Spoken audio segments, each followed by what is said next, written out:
Hey guys, and welcome back to another podcast. Today, we're going to talk about what is probably the most outlandish way we're trying to fight climate change: geoengineering.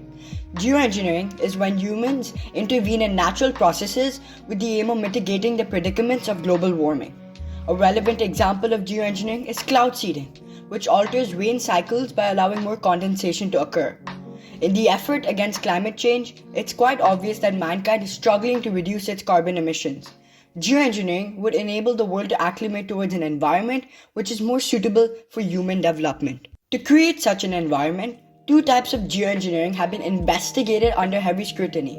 Firstly, there's carbon dioxide removal, which is removing carbon dioxide from the atmosphere to clean up the mess made by industries. Carbon dioxide removal can take place in many ways, from filters which remove carbon dioxide to fertilizing oceans. There's also solar radiation management, which aims to increase the Earth's albedo or reflectivity. It does this to reflect more sunlight back into space, and therefore heat. Indirectly, it cools the planet. Strangely enough, the idea for this came from a volcano eruption in Philippines. It was so large that the ash reached the stratosphere and cooled the region for a few months. Our conceptualization of solar radiation management has evolved. We even have people proposing brightening clouds and putting a giant mirror into space. You may ask, which one's better? Which one do we need more?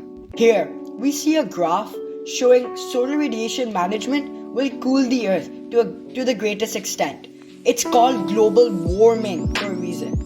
However, the issue here is that it doesn't stop the ozone layer from diminishing. It just protects us from the consequences of complete depletion. Here, we see that because of carbon dioxide, the ozone is depleting rapidly and will continue into the future. Here, the difference between carbon dioxide capture and solar radiation management comes into play. With solar radiation management, we'll be able to mitigate the consequences, aka high temperature, but carbon dioxide would still be emitted.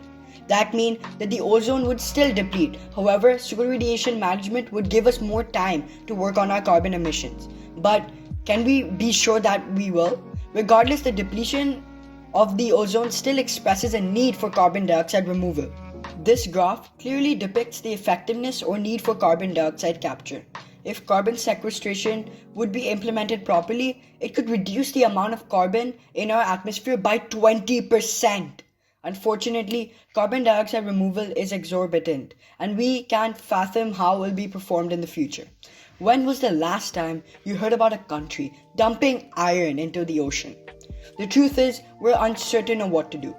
We can analyze what will happen in theory, but we need an idea of how such strategies will look when their temperature or implementation is widespread. All in all, which one's better? No one knows.